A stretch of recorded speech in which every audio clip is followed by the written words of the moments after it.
Acuérdate de Azerbaiyán, escrito por Roberto Art. Los dos mahometanos se detuvieron para dejar paso a la procesión budista. Con un paraguas abierto sobre su cabeza delante de un palanquín dorado, marchaba un devoto. Atrás, oscilante, avanzaba el cortejo de elefantes, superando con sus budas dorados cargados en el lomo la verde copa de las palmeras. El socio de Azerbaiyán, el prudente Mahomet, dijo mirando a un gendarme tamil detenido frente a una dama de Colombo, cuyo cochecito de bambú arrastraba a un criado descalzo: que el profeta confunda el entendimiento de estos infieles. Para ellos el eterno pavimento de brasas del infierno, murmuró Azerbaiyán con disgusto, pues una multitud de túnicas amarillentas llenaba la calle de tierra.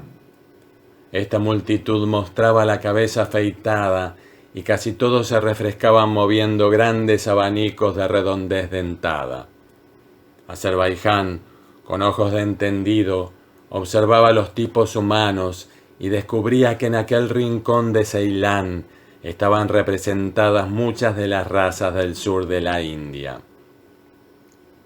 Se veían brahmanes con turbantes chatos como la torta de una vaca, músicos con tamboriles revestidos de pieles de serpiente y trompetas en forma de cuerno de elefante, chicos descalzos, de vientre hidrópico y desnudo, sacerdotes budistas con la cabeza afeitada, parias cubiertos de polvo como lagartos y más desnudos que monos, jefes candianos, tripudos, con grandes fajas recamadas en oro y sombreros descomunales como fuentones de plata. Se reconocían los pescadores de perlas por sus ojos teñidos de sangre y la descomunal grandeza del pecho. Había también allí algunos ladrones chinos, moviendo los ojos como ratones, y varios estafadores ingleses que con las manos en los bolsillos miraban irónicamente desfilar la procesión, sacudiendo en el aire la ceniza de sus cigarrillos. «Vámonos», dijo Azerbaiyán, y Mahomet, encogiéndose de hombros, siguió a su cofrade. «¿Tienes el dinero?», preguntó Mahomet. Azerbaiyán asintió sonriendo. El dinero, en buenas rupias indostanas, estaba liado contra las carnes de su pecho. Azerbaiyán y Mahomet habían vendido el fumadero de opio a un traficante chino. Azerbaiyán y Mahomet eran nativos de Tánger, pero el azar de los negocios los había arrastrado hasta Colombo, donde, siguiendo el ejemplo de la comunidad musulmana, se dedicaron a combinar el ejercicio de la usura con la explotación de campos de arroz y fumaderos de opio. Claro está que no podían jurar sobre el Corán que el dinero con que iniciaron sus negocios había sido honradamente adquirido. Hacía algunos años, los dos compinches, entre las nieves del Himalaya, aturdieron a palos a un espía prófugo de la policía inglesa. Inútil que, intentando defenderse, el fugitivo tomara por la chilaba a Mahomet al adivinar sus ladrones propósitos. Más rápido, Azerbaiyán le hundió, con un golpe de báculo, el casco de corcho hasta las orejas, y después de aligerarle de sus libras, huyeron a monte traviesa, y así vinieron a recalar a Ceilán. Ahora Azerbaiyán y Mahomet tomaron por un polvoriento camino torcido entre palmeras. A lo largo de cobertizos de bambú se veían hileras de viejas lavando azafrán. Más allá, junto a un muro gris de piedras y de adobes, tres ancianos de turbante trabajaban frente a un telar. Una malaya hacía girar su rueda. Los hombres levantaron la vista cuando los dos mahometanos pasaron, y la mujer murmuró un conjuro para protegerse del mal de ojo. «Junto a la silla del Buda me espera un pescador de perlas», dijo de pronto Mahomet. «¿Qué quiere?» «Es forastero, dice que tiene una perla». «Robada». Probablemente debíamos verla. La silla del Buda, un tronco quemado por un rayo tan caprichosamente que en carbón había quedado esculpida la figura del solitario como si estuviera sobre un copo, estaba en una curva que describía el camino entrando al bosque. Ahora los dos socios caminaban a lo largo de una playa frente al océano centelleante, aplanado por la caliente pesadez del sol. Algunas velas escarlatas se doblaban sobre la llanura de agua. Los peces voladores trazaban vertiginosas curvas. La ciudad había quedado atrás. Entraron en el camino que conducía a los arrozales. ¿Qué pedirá el ladrón por la perla? Mahomet, cuya cara redonda y lustrosa reflejaba la paz, dijo, extendiendo el brazo. Allí está. Azerbaiyán volvió la cabeza. No podía distinguir bajo qué árbol del bosque oscuro se ocultaba el ladrón de la perla. De pronto, sintió un golpe tremendo bajo el corazón. Vio a Mahomet enorme como una estatua que esgrimía un cuchillo gigantesco y comprendió que estaba muerto. Cayó cara al polvo.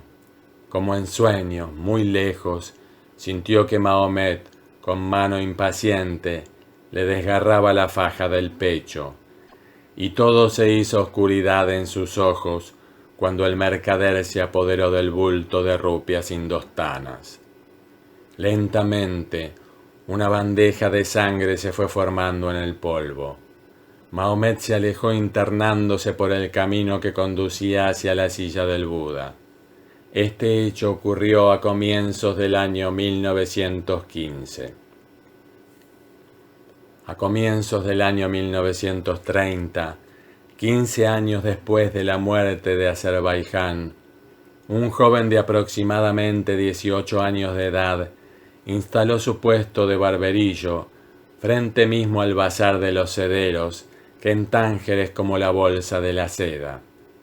Durante los primeros tiempos, el joven rapaba y afeitaba junto a la fontana donde van todas las mujeres del bajo pueblo a buscar agua y a murmurar de sus amas.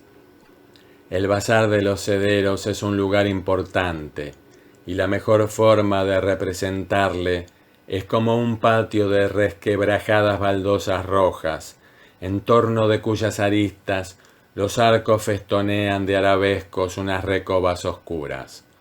Bajo estas recobas se abren profundos nichos, donde relucen rollos de las más floreadas telas que pueda codiciar la imaginación de una mujer negra. La principal tienda del bazar de los sederos pertenecía al asesino Mahomet. Naturalmente, nadie sabía que Mahomet había asesinado, hacía 15 años, a su socio Azerbaiyán en los alrededores de Colombo. Además, este fue el primer y último crimen que cometió Mahomet, porque desde aquel día el traficante cumplía escrupulosamente con todos los deberes del creyente. No faltaba una sola oración en la mezquita, y nunca dejaba de llevar la mano a su bolso para beneficiar con una caridad al ciego, al huérfano o al enfermo. De este modo, la vida de Mahomet florecía como su misma barba, que cuando se olvidaba de afeitarla, relucía negra como el azabache en torno de sus mejillas sonrosadas y pulidas. Para esparcimiento de sus sentidos, mantenía un harén con eunuco y varias esclavas. De manera que, como dejo contado, fue frente a este bazar donde instaló su puesto de barberillo el joven extranjero que apareció en Tánger. Aunque musulmán, el barberillo no era nativo de África, sino de Ceilán. Su pronunciación lo delataba, y Mahomet no pudo menos que estremecerse cuando supo que el barberillo venía del archipiélago, pero se tranquilizó cuando su criado le dijo que el menestral era nativo de Puloli, la punta opuesta de Colombo. Durante algún tiempo, el jovencito singalés rapó barbas en medio de la calle.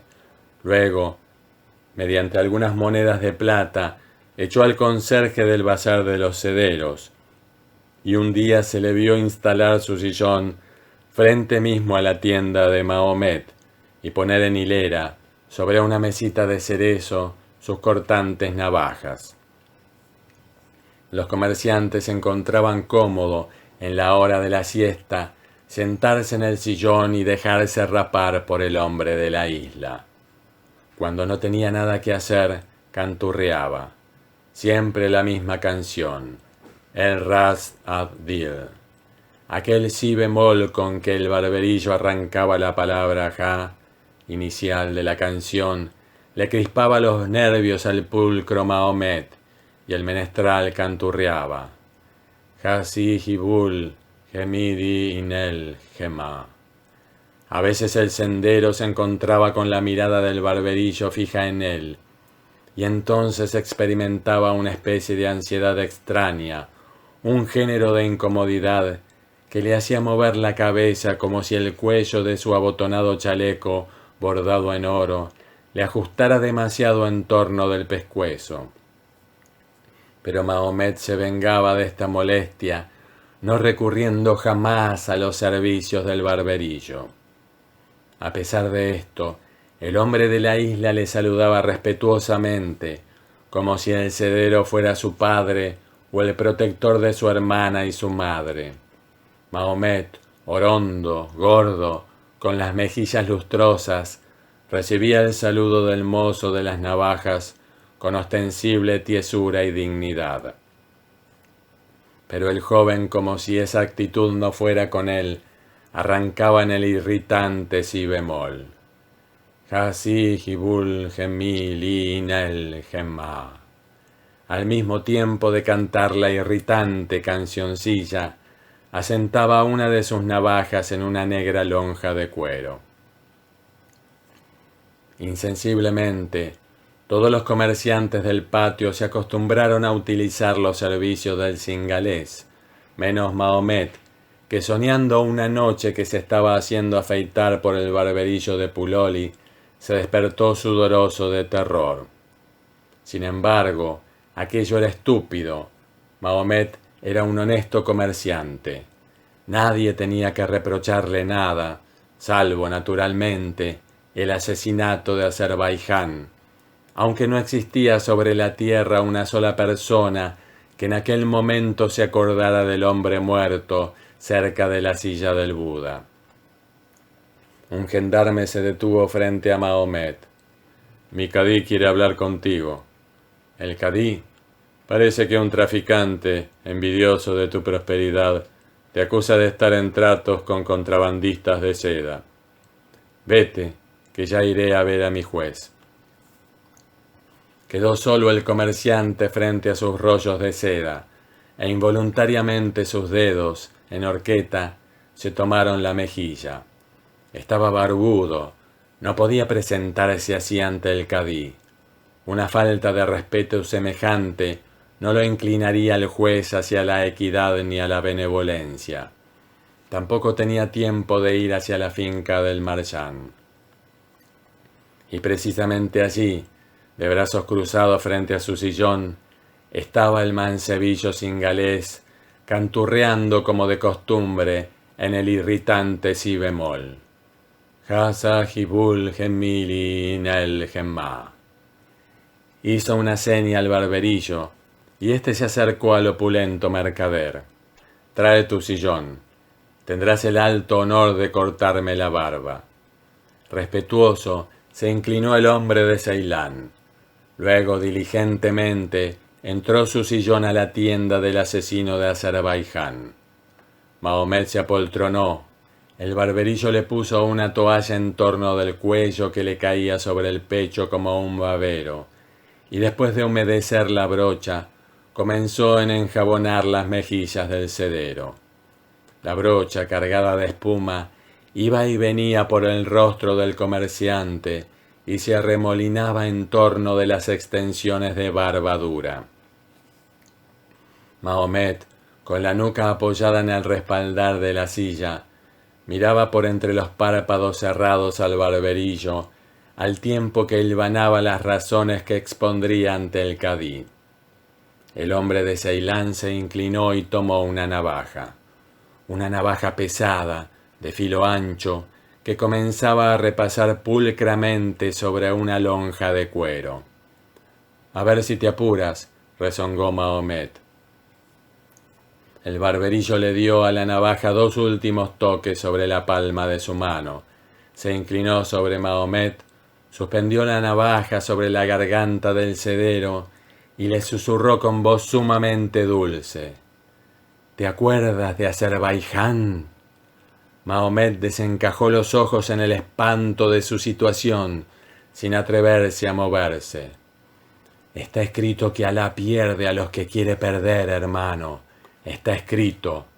¿Te acuerdas del noble Azerbaiyán?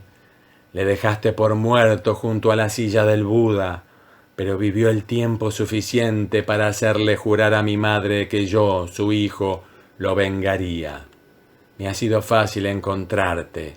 Mi madre sabía que tú vendrías a Tánger a deslumbrar a los creyentes con tu fortuna robada». Gruesas gotas de sudor crecían en la frente de Mahomet. Su boca entreabierta dejaba ver el fondo de la garganta y no se atrevía a moverse. Sabía que el barberillo estaba allí trabajando en el bazar de los sederos hacía 2 años, con el exclusivo fin de tomarse venganza cortándole el pescuezo. «Puedes rezar la oración del miedo», susurró el hombre de Ceilán. «Quizá el misericordioso te la tenga en cuenta». A pocos pasos del sedero, sus camaradas, agrupados en torno de un vendedor de té, reían una historia de mujeres negras. Y ellos no sospechaban que él estaba entre las manos de un hombre que dentro de algunos instantes lo degollaría como a un cordero profundamente. Y ya sentía el filo de la navaja penetrar en su carne y quería gritar y no podía. Grandes nubes rojas circulaban frente a sus ojos. El hombre de Ceilán le parecía un gigante inclinado sobre él entre bloques de montañas escarlatas. Dentro de su cerebro una tensión misteriosa le asfixiaba, retorciéndole fibra por fibra. De su enemigo ahora solo distinguía la doble hilera brillante de los blancos dientes.